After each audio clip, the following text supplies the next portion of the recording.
Fala pessoal, tudo bem com vocês? Jogadores ilhados, confusão, arremesso de bombas e jogo encerrando antes do fim. O que aconteceu na Vila Belmiro não é para ser esquecido, é para ser lembrado, mas é para que alguma coisa seja feita. Aliás, o que pode acontecer com o Santos? Eu vou te explicar. Chega mais, eu sou o Chico Garcia, inscreva-se no canal e vamos juntos!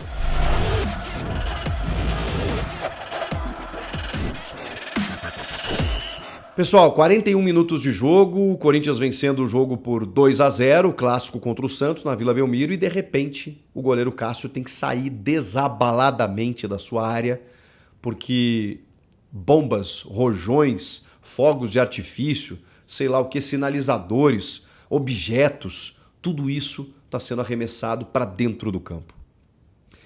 No mesmo cenário, no mesmo gol em que o próprio goleiro do Corinthians já tinha sofrido atentados nos últimos tempos. Num próprio Corinthians e Santos, Santos e Corinthians pela Copa do Brasil no ano passado, em que um jogador entra para dar uma voadora no goleiro. Em que ele poderia ter sido, enfim, esfaqueado no lance, na situação. Agora, o goleiro do Corinthians, e eu estou citando o Cássio aqui porque era o mesmo personagem, tem que sair, eu fico imaginando a cabeça dele, para pedir pelo amor de Deus pro árbitro, porque, cara, isso não é futebol, gente. Aí, o policiamento, percebendo que os caras não estão nem aí, que aquela rapaziada que tá lá atrás tá, ó, cantando, berrando, chutando o alambrado, rasgando a cerca e a gente é macho e beleza, nós somos os caras, né? Prejudicando o próprio clube.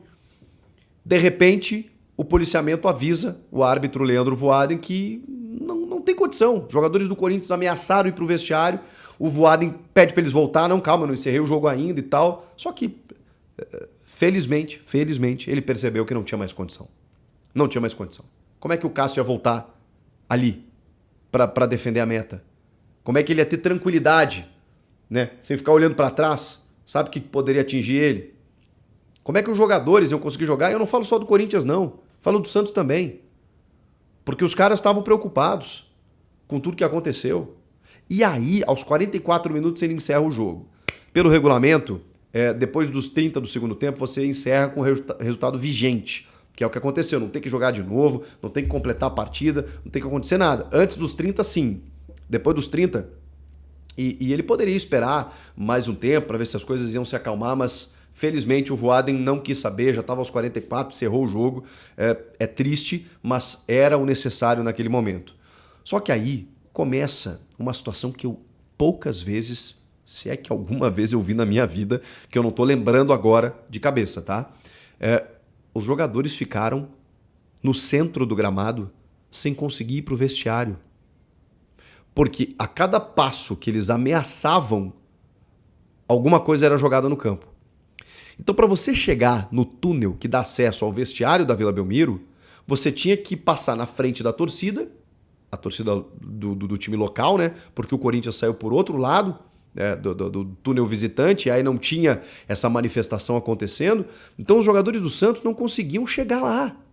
Aí houve uma reunião no centro do gramado com seguranças, com staff, com funcionários, com todo mundo, do tipo assim, cara, a gente tem que esperar essa poeira baixar. E a polícia simplesmente não chegava para, enfim, coibir esses caras, levar esses caras, prender esses caras, fazer sei lá o quê, porque os caras continuavam lá fazendo as barbaridades deles e os jogadores no campo sem poder entrar. Surreal. Nunca vi nada parecido com isso, cara. Aí o Odair Helma, numa hora escoltado, sai correndo e tudo mais, os caras xingando e tudo mais, nananana. Depois vai um jogador que outro, daqui a pouco vai uma fila indiana, os caras correndo como se estivessem fugindo de uma guerra, gente. Como se pudessem, né, tomar tiros, serem apedrejados. Que é isso? Cara, é futebol. Pô, entendo tá puto, entendo opressão, entendo cobrança, entendo entendo tudo isso. Mas isso não, cara. Pô, isso não justifica, mas de maneira alguma, o que esses caras fizeram. E aí vamos para a consequência prática, né? Do que isso aconteceu. O procurador-geral do STJD já afirmou que vai entrar com um pedido de interdição imediata da Vila Belmiro. imediata, porque aí o que é que acontece? Ele faz a denúncia, vai a um julgamento, só que isso pode demorar um pouco. Para que a decisão ocorra de forma imediata, ele vai buscar uma liminar para que haja interdição. Ele disse o seguinte, inclusive, vou pegar aspas dele aqui. Estarei analisando os fatos, imagens, súmula e com base nesses documentos vou analisar um pedido de interdição do estádio ou que sejam os próximos jogos com portões fechados. Ele está avaliando ainda se será interdição do estádio fechado para que o Santos jogue em outro lugar ou que o Santos jogue ali sem torcida. Essa definição vai ser amanhã, no caso nessa quinta-feira. Você está vendo esse vídeo já na quinta-feira. Vou encaminhar isso ao presidente do STJD e tudo mais, e ele que vai analisar a necessidade de uma liminar, no caso. A denúncia tem como base o artigo 213 do CBJD, né, o Código Brasileiro de Justiça Desportiva, que diz o seguinte: deixar de tomar providências capazes de prevenir e reprimir desordens em sua praça de desporto, invasão do campo, local de disputa do evento desportivo, lançamento de objetos do campo, multa de até R$100 mil, ou a possibilidade de perder de 1 a 10 mandos de campo. Isso é o que prevê o Código Brasileiro. E aí, claro, né, tem uma liminar que pode já impedir que o Santos mande o seu jogo na Vila contra o Flamengo no domingo. Que coisa, hein? O Santos está numa pressão externa muito grande, por conta de resultados, por conta de desempenho. Já caiu de Copa do Brasil, já caiu de Sul-Americana, só tem o brasileiro para disputar, está correndo risco de rebaixamento. Eu acho que a gente precisa falar sobre isso claramente. Embora o Corinthians, por exemplo, tenha vencido o Santos e não esteja acima do Santos hoje, eu estou falando em termos de perspectiva. O Corinthians corre risco também, mas o Santos me parece evidente por tudo que envolve. O Santos está vivendo coisas que a gente já viu grandes clubes viverem. É que o Santos é um gigante, nunca foi rebaixado e sempre escapou. Mas eu teria medo, eu teria preocupação se comandasse o Santos, se fosse torcedor do Santos, porque tem todos os sintomas de queda e perder a torcida, o seu estádio. Não é só o fato de você não ter o apoio ali naquele momento, é o que isso representa. É o que isso passa para os jogadores. Vocês viram o João Paulo no final do jogo, né?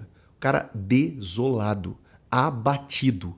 Isso é reflexo de um time que não consegue reagir. São 9 jogos sem vencer.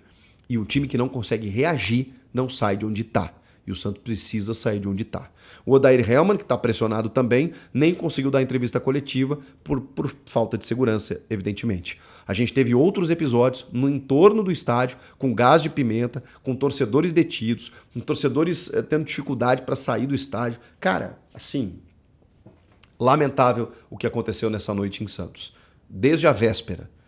A gente precisa entender que tem muita coisa errada e que ela precisa de punição, ela precisa de banimento, a gente precisa banir algumas pessoas do meio do futebol, porque isso não combina. Um goleiro não pode ter medo de defender a sua meta por conta de explosões.